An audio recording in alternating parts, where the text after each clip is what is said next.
और बड़ी खबर फिजी से है, जहां पर 12वें विश्व हिंदी सम्मेलन के दौरान भारत माता की जय के नारे गूंजे हैं। फिजी के उप प्रधानमंत्री ने मंच से जब प्रधानमंत्री नरेंद्र मोदी और विदेश मंत्री एस जयशंकर के काम की तारीफ करते हुए कहा कि भारत मजबूत नेतृत्व में तेजी से विकास कर रहा है, तभी वहां पर मौजूद लोगों ने भारत माता की जय के नारे लगाए। डॉक्टर जयशंकर और प्रधानमंत्री श्री नरेंद्र मोदी जी की नेतृत्व में भारत का जो नेतागिरी है दुनिया का, वो सही जगह पर जाने।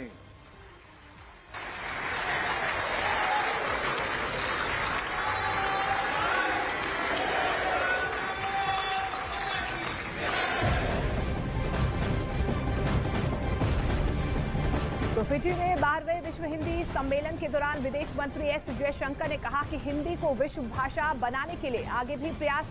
होते रहने चाहिए। उन्होंने कहा कि ऐसा सम्मेलन दूसरे देशों में भी होना चाहिए। मुझे लगता है कि सबकी आशा है कि ये सम्मेलन जो है एक किस्म से हिंदी का एक महाकुंभ होगा, जहां दुनिया के लोग आएंगे। सब लोग जो हैं ये माने हिंदी के विषय में ये एक नेटवर्किंग, ग्लोबल नेटवर्किंग की एक बीच अमेरिका के ओहायो में केमिकल से भरे टैंकर लेकर जा रही ट्रेन हादसे के 13 दिन बाद वहां के पानी में जहर घुलने की खौफनाक चेतावनी दी गई। ये चेतावनी खुद ओहायो के गवर्नर ने दी, क्योंकि 3 फरवरी को जो ट्रेन ओहायो से गुजर रही थी वो खतरनाक केमिकल से भरे कई टैंकर लेकर जा रही थी।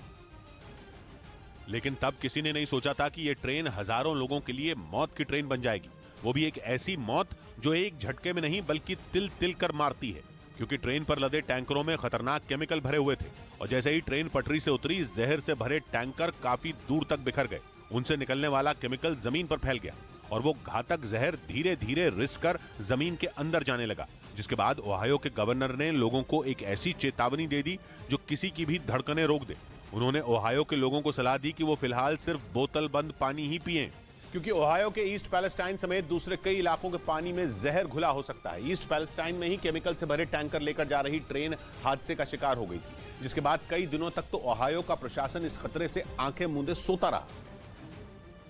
लेकिन ईस्ट पैलेस्टाइन के लोगों ने अपने इलाके में धीरे धीरे फैल रहे मौत के केमिकल के बारे में दुनिया को बता दिया। वहां हुए हादसे के बाद के खतरनाक हालात के वीडियो सोशल मीडिया पर वायरल होने लगे, क्योंकि 3 फरवरी को ट्रेन के पलटने के बाद वहां के लोगों ने घर छोड़ दिए। लेकिन 5 दिन बाद उन्हें ये कहकर वापस बुला लिया गया कि ट्रेन पर घातक केमिकल नहीं लदे थे। इसके बाद 13 फरवरी तक टैंकरों से खतरनाक रसायन बहता रहा, लेकिन असली खतरा तब दिखाई दिया जब 13 फरवरी को टैंकरों में आग लग गई और उससे निकलने वाला जहरीला धुआं कई किलोमीटर दूर से ही दिखाई पड़ने लगा, जिसके बाद पूरे अमेरिका में हड़कंप मच गया और ओहायो का प्रशासन भी नींद से जाग गया। पहले वो जिस केमिकल को सामान्य बताने में जुटा था, बाद में उसी से पैदा हुए खतरे की जांच के लिए ताबड़तोड़ टीमें बना दी गई,